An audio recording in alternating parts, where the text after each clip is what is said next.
tanong dito ay bakit hindi masabi ni Senator Amy Marcos na ang kapatid niya, si President Marcos, ang nagpadala kay Pangulong Duterte dito sa Dahig. Paano niya masagot yan? Exactly, hindi na sagot na Hindi ko alam kung ano iniisip niya at ano ang paninindigan niya sa pamilya at para sa kapatid niya. Dahil hindi namin pinag-uusapan ang kapatid niya dahil alam niya galit ako. Kaya hindi namin pinag-uusapan si Pangulong Bongbong Marcos. I-assure na sa 2028, nandito po kami para sa'yo. Ito po ang pangalan namin sa mga Pilipino. Maraming salamat. Hindi po natapos ang aking talumpati sa ICC. Bawalitag! Pero nandito pa rin kayo. Bakit nandito tayong lahat? Para kay Tatay Digong! para sa bayan! Para sa isang Pilipino na pilitang kinuha doon sa ating bansa, tinulak, aakyat ng eroplano at dinala dito sa Dahig para ikulong. Ipaglaban si Tatay Digong! Wala kang mahahanap na bansa sa buong mundo na ibinibigay ang kanilang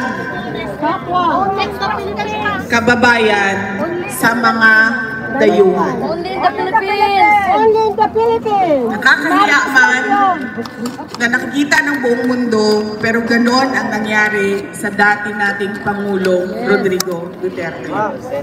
Saan ba nagsimula ito lahat? Kaya ako nakiusap pa ulit-ulit sa ating mga organizers dito sa Dahig, sa ating mga kasama. Gusto ko sana magsalita sa harap ng ICC kasi gusto ko marinig ng ICC kung anong ginawa nila at ano yung pride na pinagpipilitan nila na hawakan at ikulong ang dating Pangulong Duterte. Una, nagsimula ito saan? Sa reklamo ni Trililin. Aso! Tinawag na Trililin kasi nga may sayad. Dapat pulutan! Nagsasalita siya, nakita mo talaga, naririnig mo. Meron talagang Saltek! may kulang yung tornilyo. Saan niya pinase yung kanyang paghain ng reklamo? Doon kay Las Cañas at kay Matubato. Na lumabas doon sa investigation, si Las Cañas ay merong kasong perjury o pagsisinungaling under oath. At paano ko pa nasabing na isa pang sinungaling si Las Cañas? Noong nag-iimbestiga sila at nagsasalita si Las Cañas, hindi niya kailanman nabanggit ang pangalan ko na kasama o may alam o kaparte ng DDS. Pero kung maalala ninyo, noong 2022, nanalo akong Vice Presidente. Anong sabi ni Las Cañas? Kasali na yan si Inday Sara Duterte sa DDS. Sabi niya, mas matindi pa yan kay dating Pangulong Rodrigo Duterte. So nakikita ninyo na ayaw nila na merong Duterte na umuupo bilang presidente o bilang vice presidente. Yan yung witness ni Trillanes. Takot sila Bisto yung katarantaduhan nila! Mayroon ba? Kasi hindi na sila Nakikita natin yan. Ngayon, nakikita natin ang mga ginagawa nila. Yung isang witness nila, si Matubato, nandun din sa Senate investigation. Pero anong sinabi? May Sa amin, hindi kami pinapasok. meron din. Kasi pala, it takes one to know one. So kung Trililin yung nag-file ng kaso, ang witness niya ay may sayad din. Diyan nagsimula ang tinanong siya kung ilan ang pinatay complaint. niya, wala kahit isa. Sino ang kinsa ni Segunda? Sino ang sumunod? Ang mainstream Media! ano sabi nila? 30,000 dead. Yes! Fake news! Nagsimula sila sa 12. Umakyat sila sa 15,000. Umakyat sila sa 20. 30,000. Lahat ng mga namatay, DDS. Pero kung hingiin mo sa kanila ang listahan, walang listahan ng 30,000. At anong lumabas sa charges nila? 43 counts of murder. Kaduda-duda pa yung ibang sinasabing biktima. Dahil hindi masabi, totoo nga, na sila ay biktima ng EJK. Alam ng ICC na ganyan ang estado ng kaso. Pero pinilit pa rin nilang kunin si dating Pangulong Rodrigo Duterte. Bayaran. Hindi na nila makuha yun eh. Pero ano nangyari? Binigay siya ng administrasyon ni Marcos, ni Bangag! Ni Bangag! Marcos Pisot! Nagkonsyaba ang ICC at ang administrasyon ni BBM. Gamitan tayo dito. Kailangan nyo ng kaso. Kailangan nyo ng money. Kailangan namin palayasin yan dito kasi talong-talo na kami sa politika. Yes! Totoo. Duterte! So naggagamitan sila. Ngayon, merong tanong sa jurisdiction. O meron ka bang karapatan ICC na magpaakyat ng kaso at hawakan ang akusado, ang detainee dyan sa loob ng detention center? Ang tagal nilang magsabi na wala kaming jurisdiction. Kasi iniisip pa nila paano nila gagawin na sasabihin na meron silang jurisdiction. Nag-iisip pa sila ng paraan paano ba natin sasabihin na pwede nating iakyat itong kaso na ito at mag-trial tayo. Yes. Merong question sa interim release. Sinunod ng mga abogado lahat ng mga nakalagay sa Rome Statute. Interim release. Pero anong nangyari sa interim release? Object. Kinontra ng prosecution.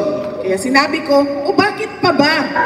Merong nakalagay dyan sa inyong Rome Statute ko no, na interim release, ay hindi niyo naman pala ibibigay sa mga akusado.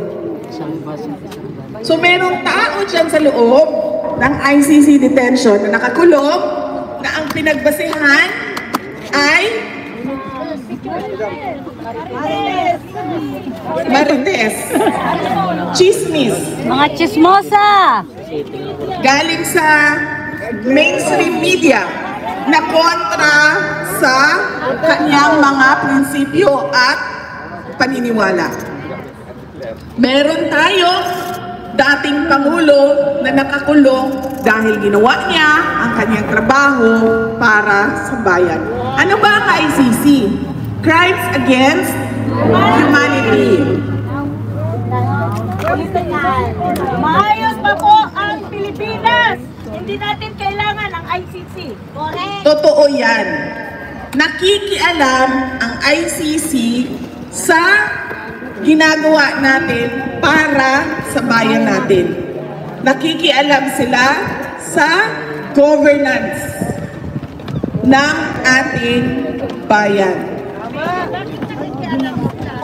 Kikialam sila, ma'am, Bato-bato ba? dahil meron silang some sort of unang-una, agenda, at kailangan nila panindigan yung suporta na pera na ibinibigay ng iba't ibang mga bansa para sa kanila. At meron silang ina-apply na global order para sa lahat.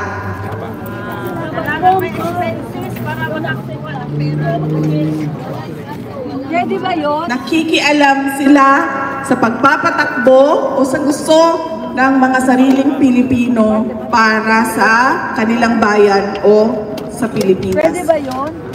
Hindi, ma'am. Kaya tayo nandito kasi gusto natin sabihin sa ICC.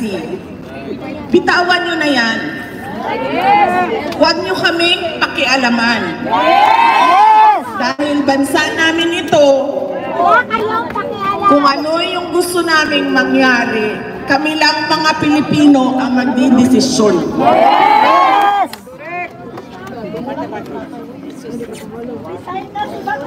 Bangag, resign! Send him home! Yes, ma'am. Bring him home! May collusion. Pinag-usapan na ng ICC. Kailangan namin ng kaso. Alam niyo ba, isa na lang ang kaso sa loob ng ICC. Ang kaso na lang ni dating Pangulong Rodrigo Duterte. Kaya hawak na hawak. Pilit na pilit sila. Na ang hawakan yung kaso. Kahit nga sabi ko, sino ba ang witness nyo? Isang tao na convicted na ng perjury at isang tao na sinabi may sayat talaga.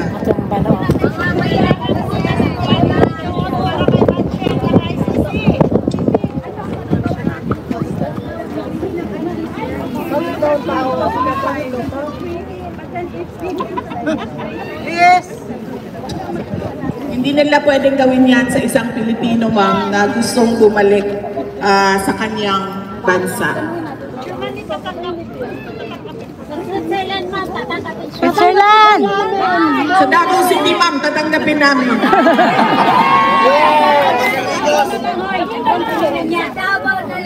Ang gusto talaga ni dating Pangulong Rodrigo Duterte, lagi niya sinasabi, 80 years old na ako, ilang taon na lang ang naiwan sa buhay ko. Gusto ko lang umuwi para mamatay sa Pilipinas. Yan ang paulit-ulit na sinasabi niya. Kaya sinasabi ko rin sa kanya na huwag ka muna mamatay dahil wala ka pa sa Pilipinas. Tama.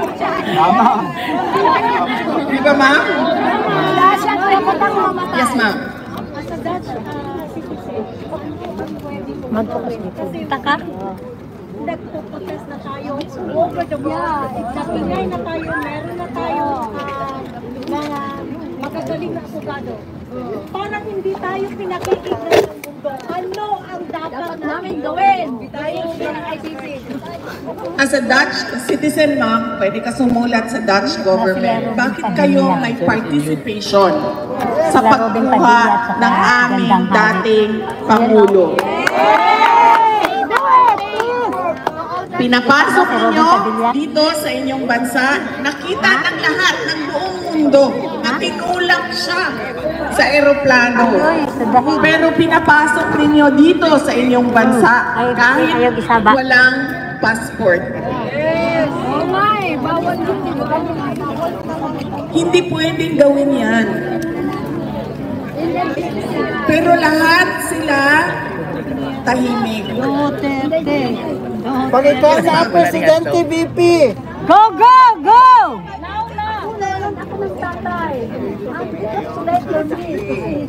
Sa dahig. Ako umiyak ako nung nagkasama. Nasa Rubin Pagdilya yun. Magawin po ako. At saka si But why is it? We always keep coming without resolve. You know what? Why don't we just kick these Marcos out of the Malacanang?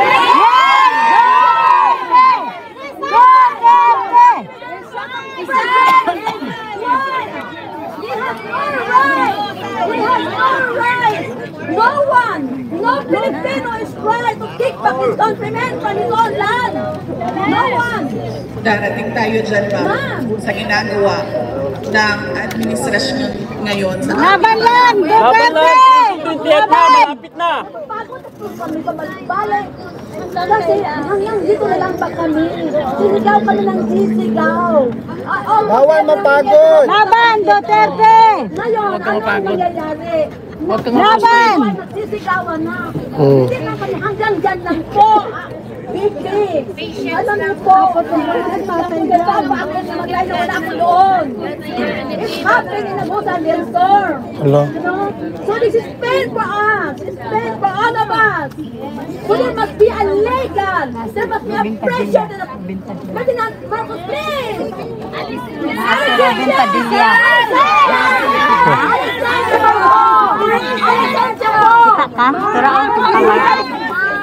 It's okay na narinig natin na Marcos resign! Marcos resign! Marcos resign!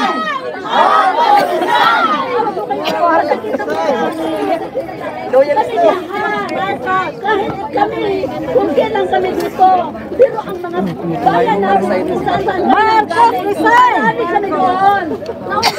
Marcos bangag! Bakit ganon? Bigyan ko lang ng, bigyan lang kita ng some sort of explanation. Kahit alam ko, naiintindihan ko, tayong lahat gusto natin mapalayas si BBM sa pwesto. Kasi wala tayong nakikita pagbabago o pagtutuloy ng pagbabago na nasimulan ni dating Pangulong Rodrigo Duterte. Ayan ang rason kung bakit natin siya binoto. Pero ma'am, kahit man mapalayas natin ang adik na presidente natin, hindi natin mapapabalik si dating Pangulong Rodrigo Duterte. So dalawang bagay po yun, ma'am. Kailangan natin mapadismiss ang kaso ni Pangulong Duterte at mapabalik siya sa Pilipinas. Lalaban tayo! Iba po yung bagay na meron tayong galit at meron tayong kagustuhan na palayasin o patalsikin kaya nilagyan ang ating presidente ngayon. Tama! Kaya po nauna ang aking sinasabi kanina about sa ICC at sa kaso ni President Duterte dahil gusto ko marinig ng ICC mula sa atin kung ano yung ginagawa nila sa kababayan natin. Kinuha nila, binigay siya ni BBM sa ICC. Pero hindi makukuha pabalik ni BBM si dating Pangulong Rodrigo Duterte. BP ko, ikaw na ang presidente, mapauwi na. Bakit? Kasi pumasok na siya sa kulungan. Under custody na siya sa ICC. Kasi sinorender siya ng Pilipinas. Pero mali yung pagkuha, di ba? Yes, ma'am. Yan din ang sinasabi natin, ma'am. Bakit? still we have to respect Tulad the ng legal sinabi ko, process. nagtanong si ma'am, ano bang magagawa namin? Tanungin niyo ang Dutch government. Bakit kayo sumali sa pag-kidnap? Bakit kayo sumali sa extraordinary rendition kay dating Pangulong Duterte? At ganun din ang ICC. Punuin ba na Sabi nila, sila ay para sa human rights, sila ay para sa democracy, liberty, freedom. Pero, nakita natin, di ba? Ano ginawa nila? Tinanggap nila with open arms ang taong kinidnap sa sariling bayan. Para magkapera sila.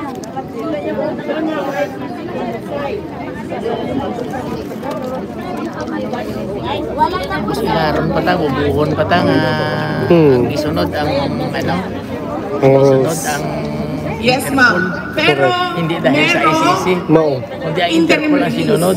na pwedeng Ang sinong principal ng sabihin Interpol? ng ICC. Pilipinas It's the same story. na ibigay niyo yan sa amin dito habang kayo ay nagtatrial at nagkakaso. At kami, ang maninigurado, na a-attend siya sa kanyang hearing. Napupunta siya sa mga lahat ng patawag ninyo. At hindi siya mawawala. Ba't di nila sa ginagawa? Yes, ma'am.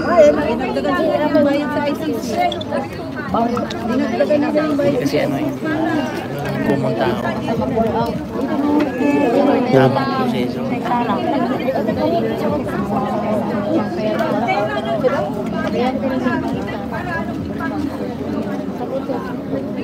Oh, saglit lang. Sorry. Yes, ma'am. Kasi gusto nila tumulong o mag-cooperate. Bakit? Ang tanong po ay, bakit ginagastusan ng gobyerno ng Pilipinas ang mga peking witnesses dito sa kaso sa ICC? Kasi, ma'am, gusto nilang mag-cooperate. Subo na sila eh. Gusto nilang mag-cooperate sa ICC case. Kasi sabi ko nga sa inyo kanina, nagagamitan sila. In collusion. Kayo ICC, wala na kayong kaso, bibigyan namin kayo ng kaso. Ito, kalaban namin sa politika, na natatalo kami sa politika, ibibigay namin sa inyo. At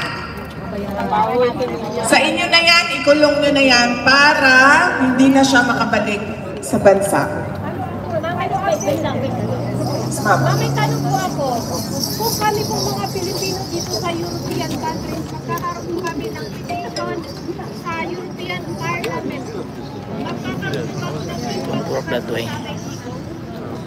Yan ang hindi ko. Ang tanong dito ay kung ang mga Pilipino daw na nasa Europe ay magpetisyon sa European Parliament, magkakaroon ba ito ng impact sa kaso ni dating Pangulong Rodrigo Duterte? Hindi ko po masagot yan, ma'am, pero wala pong mawawala sa atin kung gagawin natin yan. Sabay-sabay tayong lahat, kahit hindi mga citizen ng Europe, ng mga Pilipino, sabay-sabay tayong lahat at iakyat natin sa European Parliament.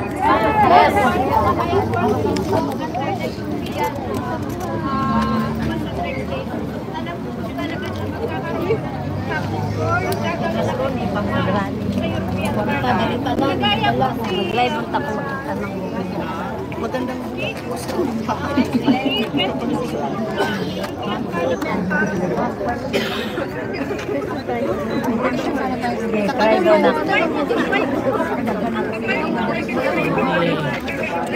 Mga European leaders kasi galit kay Tatay Digong dahil hindi nila Makontrol, no? hindi nila magkaso. Dito na naglilista Alam nila kung na ano may yung mga suggestions ninyo at gagawin natin yan. Yes, sir.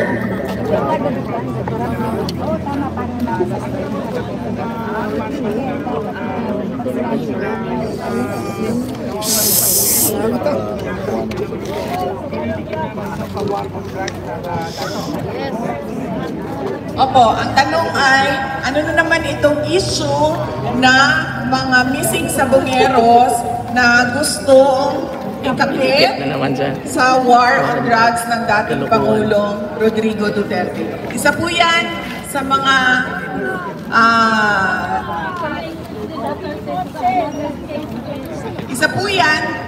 gusto nilang gawin, no, para palakasin yung kaso sa war on drugs. Gusto na lang nila sabihin, meron kaming mga nakitang buto dito.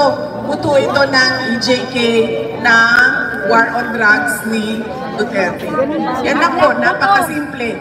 Dahil wala naman po silang paggagamitan sa mga buto na yon, kung hindi ibalik yon sa mga pamilya ng mga nawalan ng mahal sa buhay. dapat i-DNA, Sara.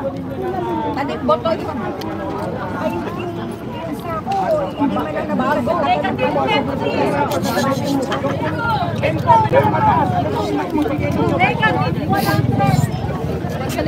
hindi na po ako ang magbibigay, sir, ng rating dahil yung mga katabi mo po, sir, ay napakalakas na po yung boses na nagsasabi ng rating nila para kay BBM. Yes, sir. ano po ang inyong masasabi? Marami po kami mga, ano po yung masasabi? Marami po kami Pilipino ang naniniwala kay gawang palibutan, palanggaan doon sa Yan din ang sinabi ko noong unang-una pa lang na sinabi nila fake news daw ako dahil hindi daw totoo yun. Totoo yun dahil ang nagkwento sa akin nandoon mismo. At nangyari yun March 9, binilisan nila ng binilisan. March 11, kinuha nila si dating Pangulong Rodrigo Duterte. Napapansin nyo, gawa natin ang timeline, makikita nyo, kada merong palpak o nag-isupre na kabalbalan na ginawa nila, tulad ng pag-question ni dating Pangulong Rodrigo Duterte sa blanco sa budget ng 2025 ay binilisan na nila ang Impeachment complaint. huli kay dating Pangulong Rodrigo Duterte. Ganyan ang ginagawa nila. At nakikita natin lahat yon. Tayong mga mamamayan, nakikita natin, maliban na lang sa kanila at sa kanilang mga kampe na mainstream media.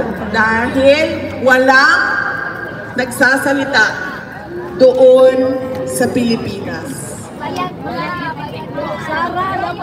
Yes, ma'am.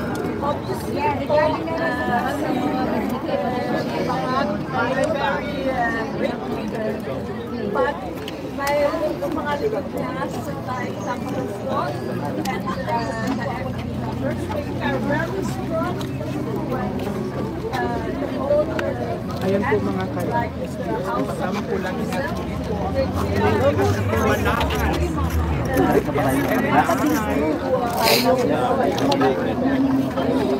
Yes, ma'am. Maraming nagsasabi na leader si BBM.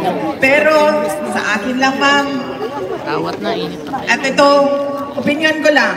Dahil marami talaga nagsasabi ng leader siya. Hindi siya yung leader, ma'am. Nagkukunwari lang siya mabait. Yes, yes.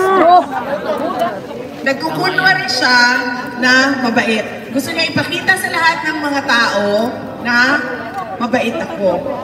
Pero dahil presidente ka, magagaling pa rin sa iyo ang utos. Dahil lahat yan, ma'am, alam ko na yan. Alam ko ang trabaho sa gobyerno. Lahat yan magtatanong, may approval ba ito ni Inday Sara? Hindi gagalaw yan kung walang approval yan ng ulo. Yes.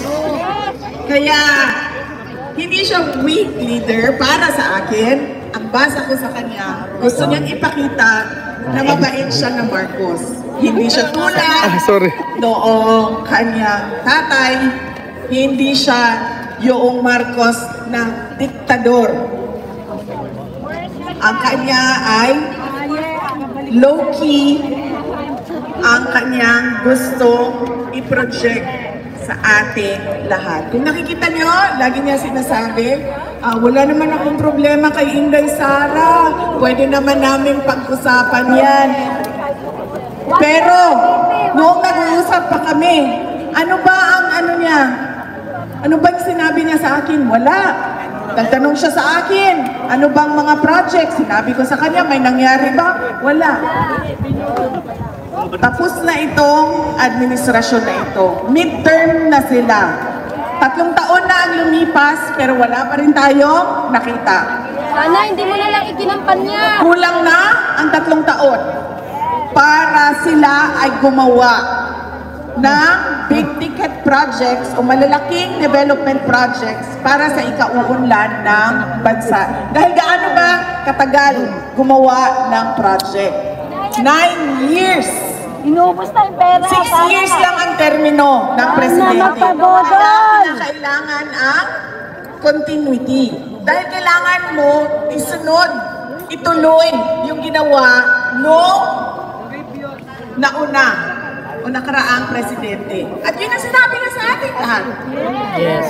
Sabi niya, continuity at unity. Bodol! Pero dahil low-key, kunwaring mabait ako na tao, Ganon ang kanyang pinapakita sa ating lahat. Duterte!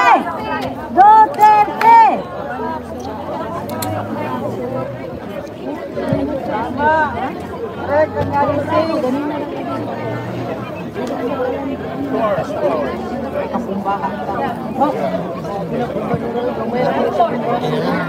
Matyaga talaga si Inday. Willing siya talaga makinig sa tao eh.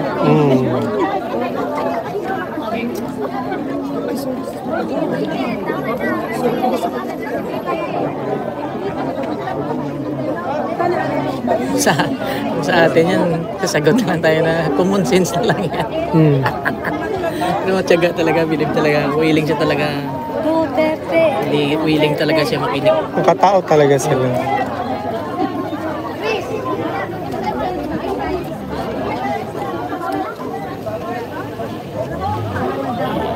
Ayaw na, hindi na si Inday magpapayong.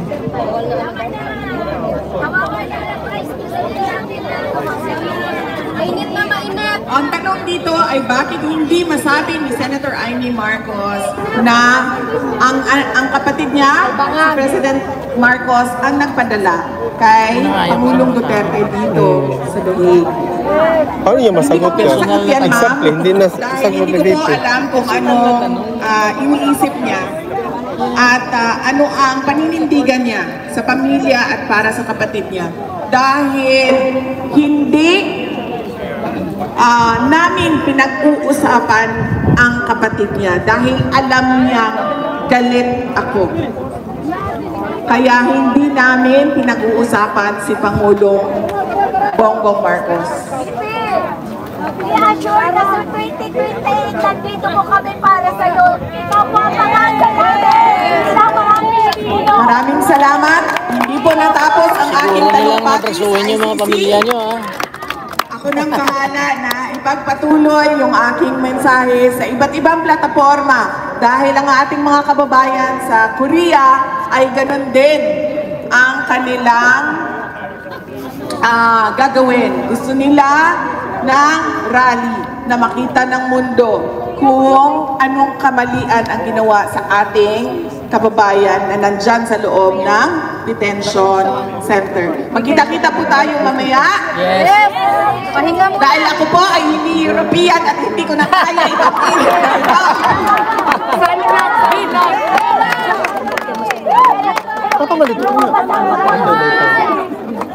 Kaya tao may naawa. Wala man siya. Kaya tao may naawa. Gusto niyo talaga itong init na ito.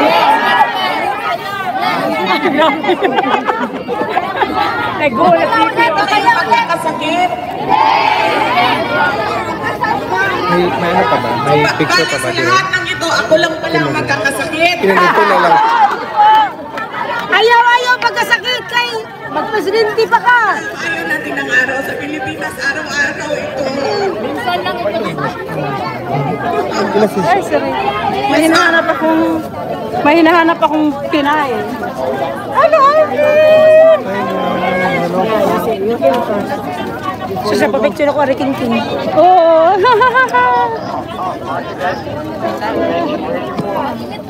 Mainit na. Ulan daw maya. Okay lang. Uy, ulan na talaga ngayon. Oo. Sa dagat. Sa dagat. Kibining sa dagat. 10%. Direct 35. Hindi mo nakabikini na. Ano sila? Uy, hindi naman yun.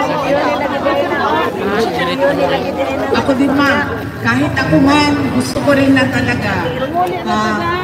Sabi ko nga, I am frustrated with the administration of BBM. Gusto ko na rin, dahil nagsasayang tayo na para sa sayang tayo nagmamadali po tayo bilang isang bansa. Alvin! Magpapasalamat ako sa inyong lahat sa inyong suporta at sa ating pagtitipon yung umaga nito. Ayan po at patuloy tayo mamaya. Sundan nyo lang, abangan nyo sa Opo na, opo. after dito.